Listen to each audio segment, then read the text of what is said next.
here in Quebec, and that's why I'm so happy to be with my colleagues of the other big cities in Quebec. But we went through a lot in the past, whatever it's through the mosque in Quebec, what happened there 3 years ago, or in Polytechnique, in Dawson, and other cities. And we're seeing the increase of and violence with guns. And we're doing everything we can. We're doing everything we can. We're putting resources with our police officers. We support them. They're doing an amazing work. We're putting money to support the community work. But ultimately, if it's not prohibited to have a gun, whatever it's an assault weapon or a gun, it almost like it's quite discouraging. And so in other places in the country, it may not be as popular, but I think this time we need to take a decision. Do we want, as citizens in this country, want to get closer to what the Americans are doing, where there's shooting every single day, versus a country where it's safe, where people that wants to have a gun for hunting, they do it in a way, and you don't use a handgun or an assault weapon to go voyons la chasse, hunting for hunting.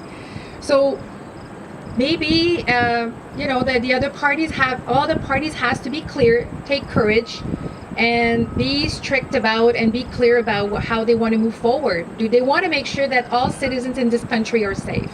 To me, that's the bottom line. And I think that everybody should ask their question when they go and vote. What do I want for me and my future and our kids and the future generation?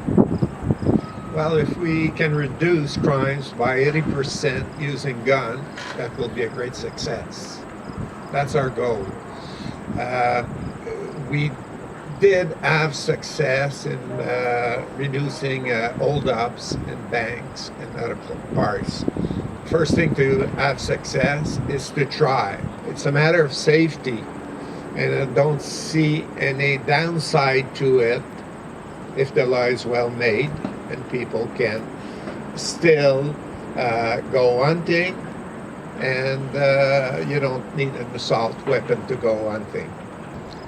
Our police officers are doing what they can, but as long as our government does not take a firm stand against smuggling, shootings in our cities will continue to increase, and the police will not be able to do anything about it.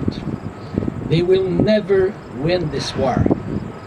Let us not wait for this to become the Wild West as it is for our southern neighbors.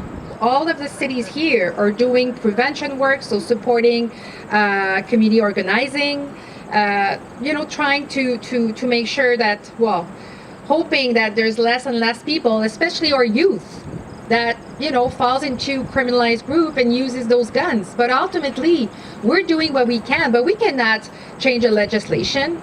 I cannot change the criminal code. I cannot do that. They can.